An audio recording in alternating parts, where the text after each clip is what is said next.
Hello दोस्तों, हमारे YouTube channel पर आपका फिर से एक बार स्वागत है। तो आज जो है एक नया क्वेश्चन लेकर के आए हैं। तो जैसा आप देख रहे हैं कि क्लास 10th का एक चैप्टर का नाम लिखा हुआ है मैथ का दो चरों वाले रैखिक समीकरण युग्म। तो इस चैप्टर का एक प्रश्न है, ऐसे प्रश्न ऑब्जेक्टिव टाइप में पूछे जाते हैं। तो जैसा कि आप देख रहे हैं कि प्रश्न लिखा है अनुपातों A1/A2, B1/B2 तथा C1/C2 की तुलना करके ये ज्ञात कीजिए कि निम्नलिखित जो समीकरण दिए गए हैं ये संगत हैं या असंगत। तो ऐसे प्रश्न हर साल बोर्ड में पूछे जाते हैं, या इस जगह पर यानी जो संगत या असंगत दिया है इसकी जगह पे कुछ और नाम दे दिया जाता है, जैसे समांतर है या असमांतर, ठीक है, प्रतिच्छेदी अथवा अप्रतिच्छेदी, ठीक है। इसके अलावा संगत या असंगत तो है ही, इसके अलावा एक और नाम दिया जाता है जो आपको बताया गया है कि जैसे कोई हल नहीं है या अद्वितीय हल है या अनंतता अनेक हल। तो यहाँ मैं लिख दे रहा हूँ अद्वितीय अथवा कोई हल नहीं,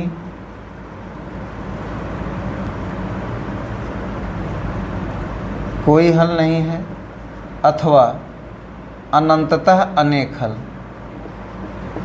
अनंततः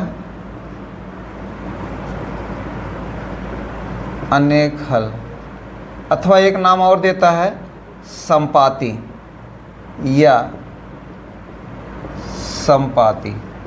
तो बहुत सारे नाम से ऐसे प्रश्नों को पूछा जाता है कि A1/A2, B1/B2 और C1/C2 अनुपातों की तुलना करके बताइए कि जो आपको समीकरण दिए गए हैं ये संगत हैं या असंगत हैं, समांतर हैं या असमांतर हैं, ठीक है, प्रतिच्छेदी हैं अथवा अप्रतिच्छेदी हैं, ठीक है, या कोई हल नहीं है या अनंतता अनेक हल है या संपाती है या नहीं है, ठीक है।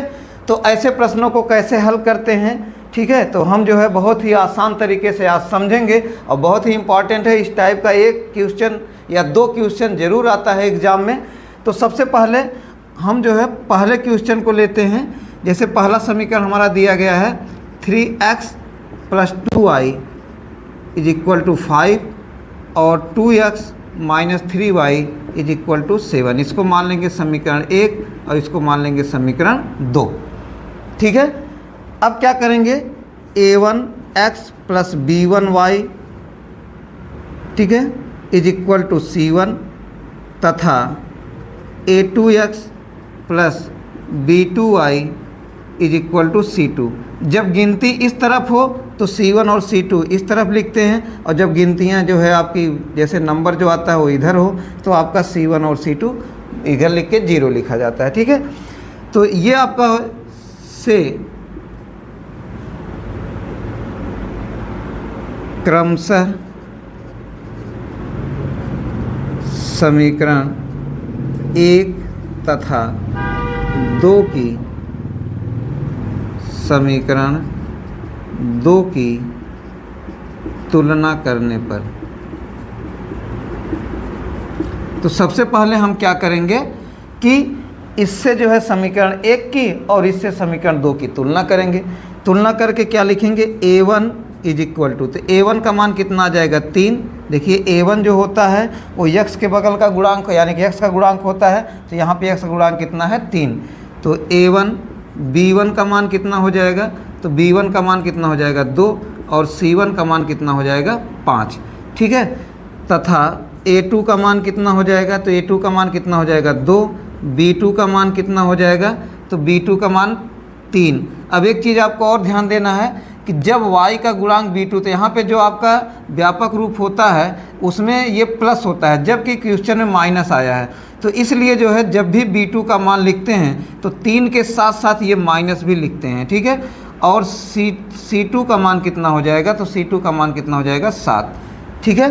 अब हम क्या करते हैं, A1/A2 = B1/B2 = C1/C2, ठीक है। ये तुलना करते हैं, यानी कि अब मान अनुपात निकालते हैं कि कौन बराबर है और कौन बराबर नहीं है। तो A1 का मान यहाँ से हो जाएगा 3 और बटे A2 का मान कितना हो जाएगा 2 बराबर B1 का मान 2 और बटे -3 और C1 का मान कितना हो जाएगा 5 और बटे 7। अब हम तीनों अनुपात लिख दिए हैं। तो पहले आप देखिए 3/2 और 2/-3, क्या ये दोनों बराबर हैं? तो मतलब ये बराबर नहीं है। तो जब ये बराबर नहीं है तो इसका मतलब कंडीशन क्या आ गया? कंडीशन आपका आ गया कि A1/A2 is not equal to B1/B2। ठीक है, इसका मतलब कि अब इसकी ज़रूरत नहीं है। क्यों? क्योंकि जब पहले से ही बराबर नहीं है तो एक कंडीशन आपका मिल गया, क्योंकि आपको 3 कंडीशन पिछली वीडियो में पढ़ाए गए हैं। तो जब A1/A2 is not equal to B1/B2 आ जाए तो कौन सा कंडीशन होता है? तो इसे कहा जाता है, अतः जो हमारा समीकरण दिया गया है ये कौन सा हल है? तो ये आपका क्या हो जाएगा? ये आपका हो जाएगा अद्वितीय हल। अद्वितीय हल यानी कि आपको ये कंडीशन बताया गया है कि जब A1/A2 is not equal to B1/B2 आ जाए तो इसका मतलब हमारा क्या हो गया? अद्वितीय हल हो गया। अब जैसे आपसे पूछा जाए कि ये संगत, प्रश्न में पूछा जा रहा है संगत है या असंगत, तो मैंने जो है पिछली वीडियो में बताया भी है कि जब अद्वितीय हल आ जाए तो इस हल को अद्वितीय हल है, अद्वितीय हल है। ठीक है, अब जब अद्वितीय हल है तो इसको और नामों से जानते हैं। कौन कौन से? अद्वितीय हल का मतलब होता है कहीं ना कहीं जो है एक जगह पे जो है ग्राफ जब खींचा जाएगा तो वहाँ पे एक दूसरे को एक जगह पे कट कर रहे हैं, तो इसका मतलब इसी को क्या कहा जाता है? संगत। इसी को क्या कहा जाता है? संगत। इसी का और नाम होता है, इसी का क्या और नाम है? इसी को कहा जाता है असमांतर। असमांतर होगा तभी कट जो है एक दूसरे को प्रतिच्छेद करेगा, इसी को कहा जाएगा प्रतिच्छेदी। तो आपको जिस नाम से भी पूछा जाए वो आप आंसर कर सकते हैं। तो इसका कितना हल हो गया? इसी को अद्वितीय हल कहा जाएगा। यानी कि जब A1/A2 is not equal to B1/B2 आ जाए तो इसका मतलब ये क्या है? अद्वितीय हल है, या ये क्या है? संगत है, या इसी को असमांतर कहा जाएगा, इसी को प्रतिच्छेदी कहा जाएगा। ठीक है, तो इस तरह से हम इसका आंसर कर सकते हैं जैसा क्वेश्चन में पूछा जाए।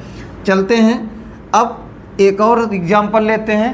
तो इसमें से आपको एक ये प्रश्न बताया गया। अब हम जो है सी, 2 प्रश्न आपको बताए जाएंगे, तो एक जो है सी का हल करते हैं।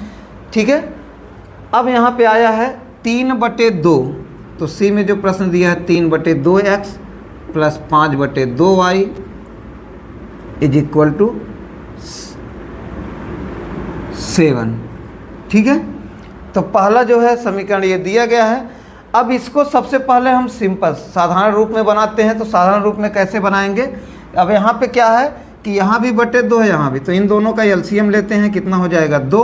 जब 2 का भाग देंगे तो 1 आएगा, 1 का गुणा 3 में करेंगे तो कितना हो जाएगा? 3x प्लस 2 का भाग देंगे 1 आएगा, 2 × 9 2, 1 का गुणा 5 में करेंगे तो 5y और बराबर कितना हो जाएगा? 7। अब 2 को इधर कर देंगे तो गुणा हो जाएगा, तो 3x धन 5y बराबर कितना हो जाएगा? 2 × 14। अब ये आपका बन जाएगा समीकरण 1।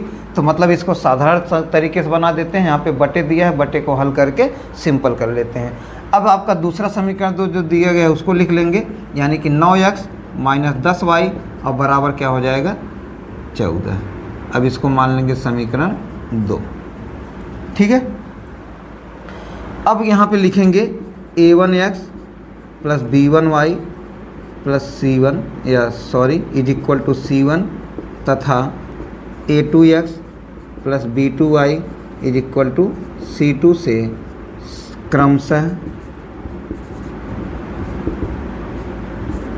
समीकरण 1 व समीकरण 2 की तुलना करने पर, अब तुलना करेंगे तो a1 का मान कितना हो जाएगा आपका 3, a2 का मान b1 का मान कितना हो जाएगा 5 और c1 का मान कितना हो जाएगा 14। ठीक है, और a2 का मान कितना हो जाएगा 9 और b2 का मान कितना होगा, तो b2 का मान आपका -10 और c2 का मान कितना हो जाएगा 14। इस तरह से हम इस समीकरण का पहले से तुलना करेंगे और दूसरे वाले का दूसरे से तुलना करेंगे। तुलना करने के बाद a1 b1 c1 और a2 b2 c2 का मान लिख लेंगे जैसा कि इसमें किए थे। अब फिर से वही निकालेंगे कि A1 अपान अतः A1 upon A2 is equal to B1 upon B2। हम ऐसा भी कर सकते हैं कि पहले दो की तुलना करें, अगर ये दोनों बराबर आते हैं या नहीं आते हैं तब जाके तीसरे की जो है तुलना करते हैं। तो A1 का मान कितना है आपका 3 और बटा A2 का मान कितना है 9 और बराबर यहाँ पे क्या लिखा जाएगा B1 का मान 5 और बटे B2 का मान -10। तो आप देखेंगे 3 एकन्नम 3, 3 तिरिक 9, 5 एकन्नम 5, 5 दूनी 10। तो 1/3 और बराबर -1/2 आ गया। ठीक है, अब आप देखेंगे कि ये A1 अपान A2 ये क्या दोनों बराबर हैं? बराबर नहीं है, तो इसका मतलब हम लिख सकते हैं कि A1 upon A2 is not equal to B1 upon B2। तो इसमें भी आपका क्या आ गया condition, A1 upon A2 is not equal to B1 upon B2। ये कंडीशन आ गया। जब ये कंडीशन आ जाता है तो इसको क्या बोला जाता है? संगत। जैसा कि यहाँ पे लिखा गया है, अद्वितीय हल है, संगत है, असमांतर है, प्रतिच्छेदी है। ठीक है, तो अब आपको तीनों कंडीशन बताए गए हैं। तो जैसे हम पहले चाहें तो पहले दो की तुलना कर लें, जब ये दोनों बराबर आ जाए तो तीसरा अनुपात निकाल लें। अगर बराबर नहीं आता है तो यहीं पे फर्स्ट कंडीशन हम लिख सकते हैं कि ये संगत है या अद्वितीय है। ठीक है, या इसी को लिखा जाता है प्रतिच्छेदी है, या इसी को लिखा जाता है असमांतर। असमांतर। ठीक है, इतने नामों जानते हैं। यहाँ पे लिखा गया है तो दोनों में एक ही कंडीशन आ रहा है, लेकिन आपको तीनों कंडीशन बताया गया है। तो आप सवाल को इस तरह से लगाएंगे, जो कंडीशन आता है उसको आप बता सकते हैं कि संगत है कि असंगत है कि प्रतिच्छेदी है। जो भी हल है उसको हम इस तरह से हल करके आप बता सकते हैं। तो ये ऐसे प्रश्न जो है ऑब्जेक्टिव टाइप में पूछे जाते हैं 1 नंबर में, तो इसको ऐसे हम हल कर सकते हैं। ठीक है, धन्यवाद।